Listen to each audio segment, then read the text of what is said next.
Hi, my name is Anne. Thank you for coming to my channel. Well, I've been home now for a couple of weeks from my trip to London and Paris, and I thought I would share with you the things that I purchased to bring home with me as souvenirs.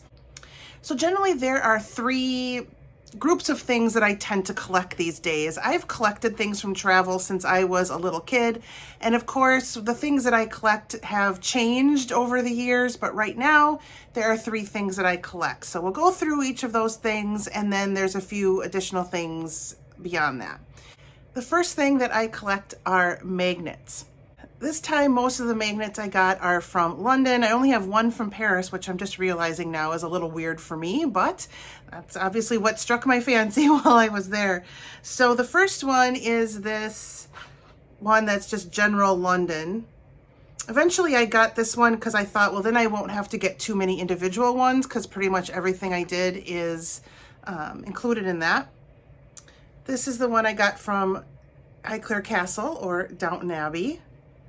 That was really fun. I'm going to do a video coming up on how to navigate there if you want to do that on your own without taking a tour. So look for that if you think you might be going there anytime soon. Then I got this one from the Tower of London because I really loved the poppy installation they had there, and so this went with that. This one is from the Elizabeth Tower, or sometimes people call it Big Ben, but this is the clock on the tower. Remember, Big Ben is the bell, but the tower is the Elizabeth Tower, and this is the clock. And then finally, I went to the Living History Museum in the Birmingham area when I was visiting my friends, so I got this one from there. And then the one magnet that I got from Paris was this one from Notre Dame. Notre Dame was the whole reason I went to Paris this time, because I really wanted to see it renovated and I loved it. It's beautiful. I highly recommend going there. As of right now, we have magnets on our refrigerator, but I'm running out of room there. So I'm trying to think of another way to display my magnets. I'm thinking of maybe getting like a board of some kind that I can just hang on the wall and put them on there. So if you have a creative way that you display magnets, if you collect them, I would love to know what you do because I'm looking for ideas. The second thing I collect are socks. I love socks, especially in the winter. I'm working from home most of the time. I treat socks almost as slippers, and I love having ones from different places that I've traveled. And I have 4 pairs of socks that I bought this time. So first I have Henry VIII socks. And also from England, I have House of Commons socks. And this is kind of like the symbol of the House of Commons. And then from Paris, I have macaron socks. And also just kind of Eiffel Tower, Starry Night kind of themed socks. I love those. And then the third thing that I collect is jewelry. And I'm normally looking for something relatively nice. I'm not just buying cheap jewelry from the, the basic souvenir shops that you see around the cities. I have done that, but that's not what I'm looking for. I'm looking for something really nice.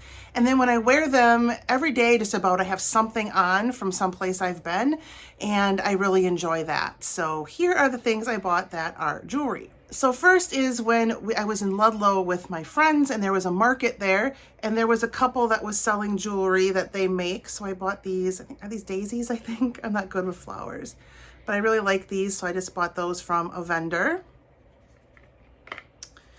And also from London, I got these. I'll just show you one because they're not on like a card or anything, but these are, I don't know if you can see how well you can see them, but they are crowns that I got from Buckingham Palace. So here's the other one. And then in Paris, there was a jewelry store that I really wanted to go back to. The last time I was there, I bought this ring, which I just love. And so I wanted to go back to that particular store, and I was lucky that I found it. I knew the general area where it was, but I couldn't find it at first. And then I remembered that when I was in Paris with students, they wanted to get some chocolate from a lint shop, and this jewelry store was right by there. So I found my way to the lint shop because I could look that up, and then right across the street was the jewelry store. So I got another ring that is similar. This one's more of a purple color.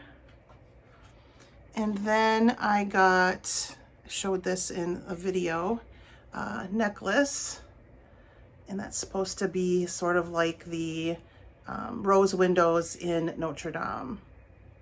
So these were a bit more expensive. These souvenir things are obviously much cheaper. I think this ring was 40 euros and the bracelet was 90, I think. So that's relatively expensive, but I think they're good quality, and I will again remember Paris every time I go. And I kept their card this time so I can go back to that store the next time I'm in Paris, which there will be a next time I'm in Paris. All right, then just some other things that are miscellaneous, things that I purchased. I gave in Paris and I bought something I said I never would buy, but it was 5 euros and I was in a mood, so I bought it.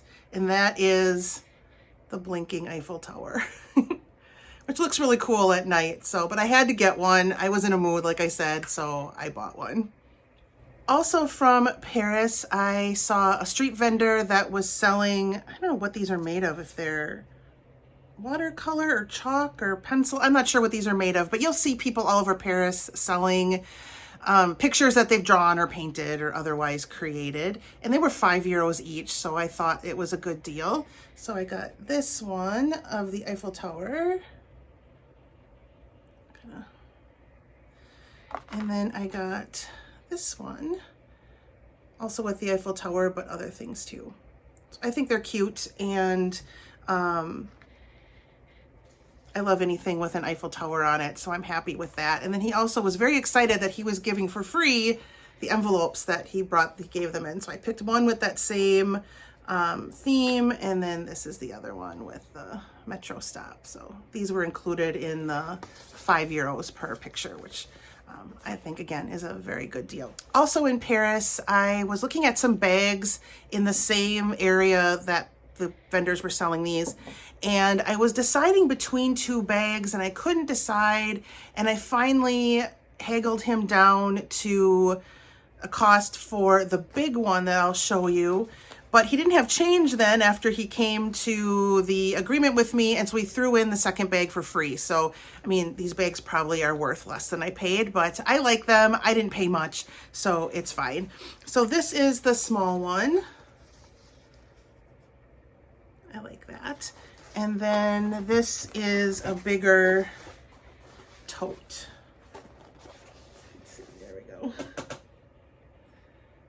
And I got both of these for 18 euros, so I feel like that was pretty good. Again, I might have been able to get them less somewhere else, but I was in that same mood from when I bought the sparkling Eiffel Tower, so it was the end of my time. I had cash I wanted to use up, so ended up working out in my favor. I'm happy, and that's all that matters. Going back to London again, I went to the M&M's store. I love M&M's. There's a whole history behind that I won't get into here, but I really love M&M's. And so I wanted to stop at the M&M store for a particular thing that I needed, but I got a few things. First is this ice cream scoop that I think is really fun. It doesn't have anything to do with London, but I'll know that I got it there. The thing that I really went to get was these M&M pants. They're like a pajama pant. They're long.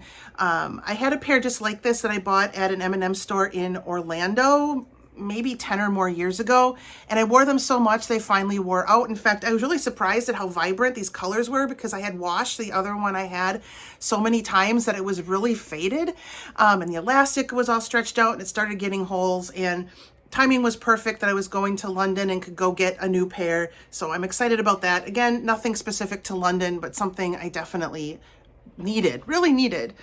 And then the thing I got there that is specific to London is pajamas. And I showed these in one of my videos while I was there, but this is a tank top and then a pair of shorts. So great pajamas. I'm excited about those.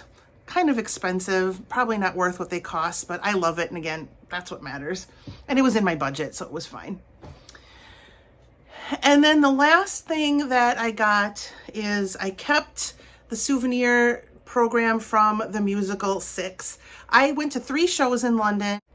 I bought programs from each of them.